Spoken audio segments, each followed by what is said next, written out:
क्या हाल है सोनियो। इस उम्मीद के साथ कि आप सब खैर खैरियत से होंगे। आज का व्लॉग करते हैं जी शुरू।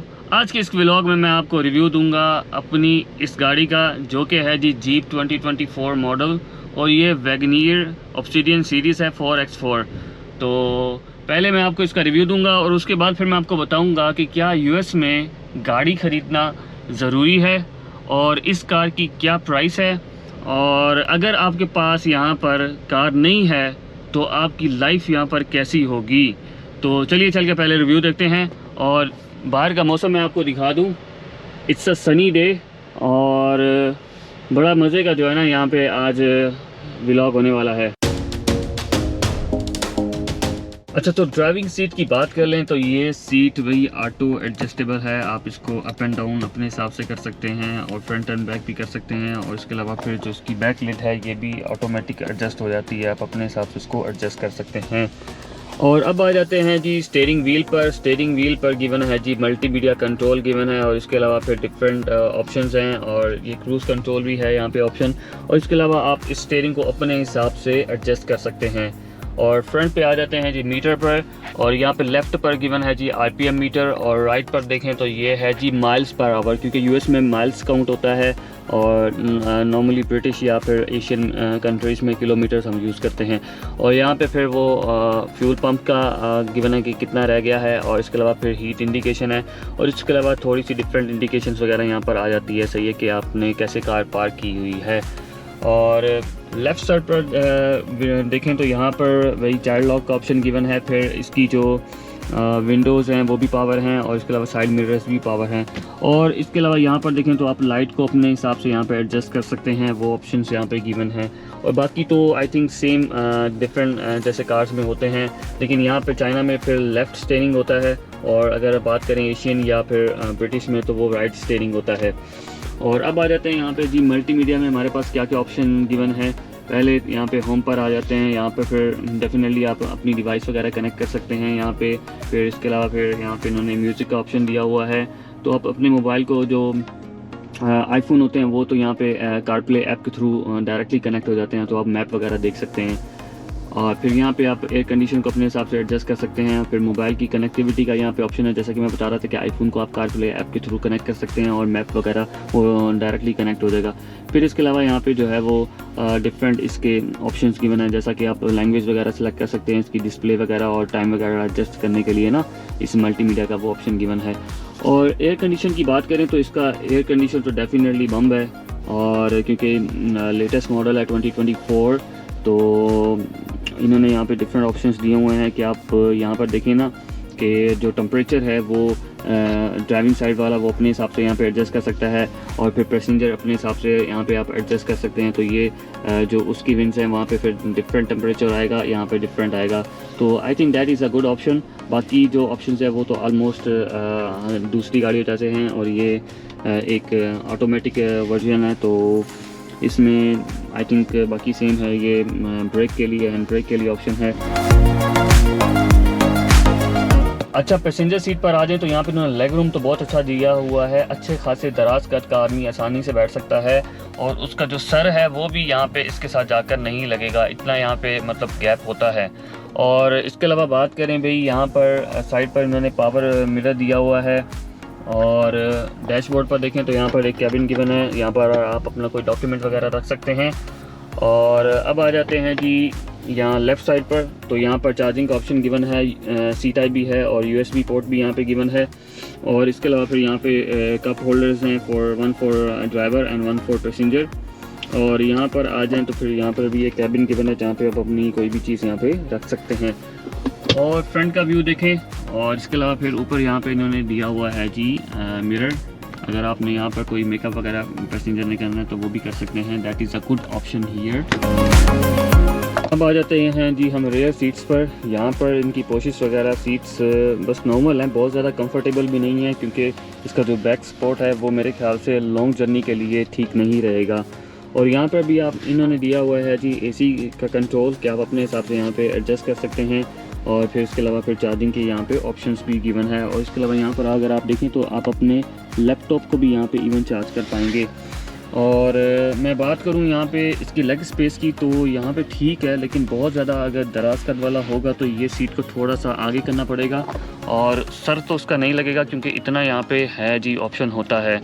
बाकी अगर बात करूँ यहाँ पे इसकी डोर की, तो डोर पर भी इन्होंने यहाँ पे कप होल्डर दिया हुआ है, फिर इसके अलावा मिरर का कंट्रोल है, और बाकी यहाँ पे स्पीकर वगैरह इन्होंने यहाँ पर दिए हुए हैं। अब आ जाते हैं जी इसके ट्रंक पर। अगर ट्रंक ओपन करें, एक तो ये मैनुअल दिया हुआ है जो कि मुझे अच्छा नहीं लगा, और जो मैंने इस कार को चूज़ किया मेन चीज़ वो इसके ट्रंक का साइज़ था। वो इतना सस्पिशियस है कि यहाँ पे बड़े 2 बैग भी आ सकते हैं, और इवन कि अगर ज़्यादा सामान हो तो इन सीटों को आगे करके फ़ोल्ड किया जा सकता है, और फिर यहाँ पर अच्छी खासी चीज़ें आ सकती हैं। बाकी फिर बात कर लें इनकी टूल किट में, यहाँ पर इन्होंने कोई एक्स्ट्रा टायर वगैरह नहीं दिया हुआ, लेकिन ये है कि हवा भरने के लिए इन्होंने यहाँ पर एक मशीन दी हुई है, और इसके अलावा फिर अगर आप एमरजेंसी में कोई पंक्चर वगैरह लगाना चाहते हैं तो वो हो सकता है।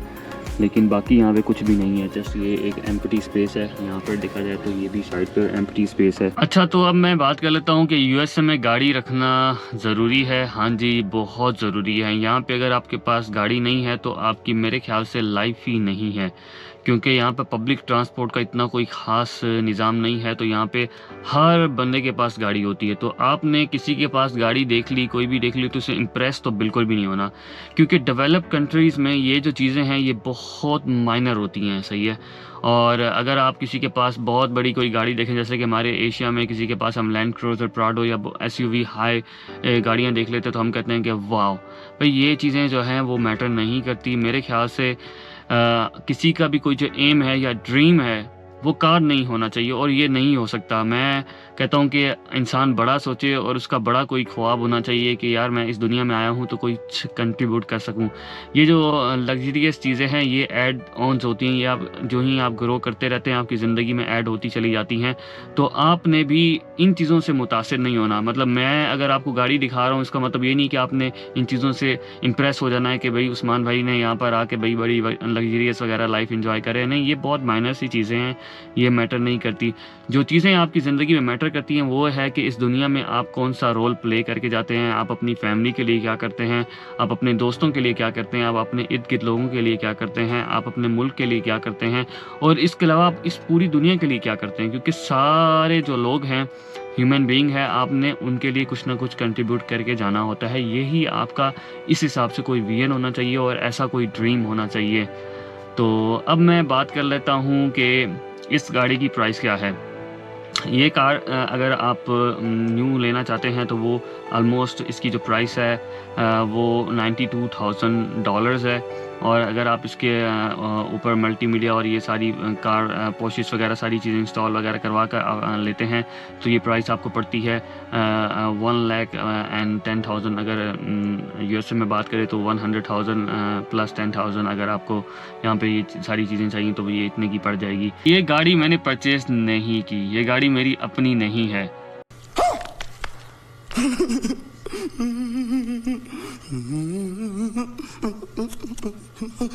तो आप सोच रहे होंगे कि भाई ये जब अपनी है ही नहीं तो आपने इतना जो है ना वो हाइप क्रिएट क्यों की, वो दिखाया क्यों। तो मैं आपको यहाँ पर यूएस के लाइफ दिखाना चाह रहा था कि यहाँ पे एक एवरेज बंदे के पास भी, एक नॉर्मल वर्कर के पास भी ये सारी चीज़ें अवेलेबल हैं, तो आपने इन चीज़ों से मुतासिर नहीं होना। तो मैंने ये गाड़ी रेंट की है। अगर आप चाहते हैं कि मैं आपको बताऊं कि आप किस तरह मिनिमम कॉस्ट में गाड़ी को रेंट कर सकते हैं, क्योंकि अगर आप कार को रेंट करते हैं ना तो यहाँ पर जो नॉर्मली रेंट आता है वो $60 से $80 पर डे के हिसाब से आ जाता है, सही है। और इस कार का अगर मैं रेंट बताऊँ आपको वो पर डे के हिसाब से $60 है। देखें, अगर मैं टैक्सी लेने के लिए कहीं जाता हूँ या किसी मैंने 20 किलोमीटर के लिए भी जाना है तो मुझे $60 तो वैसे ही वहाँ पे उसका रेंट पड़ जाएगा। तो मेरे लिए अब ऑफिस आना जाना आसान हो गया, मेरे लिए ग्रॉसरी के लिए आना जाना आसान हो गया। तो that cost is nothing for me, क्योंकि मुझे वीकेंड के लिए ट्रैवल करना भी मेरे लिए आसान हो गया है इसलिए। और मेरा जो ये सारा ट्रिप है, मैं आपको शायद पहले भी व्लॉग में बताया कि ये स्पॉन्सर्ड है, तो मुझे इस हिसाब से इतनी परेशानी नहीं है।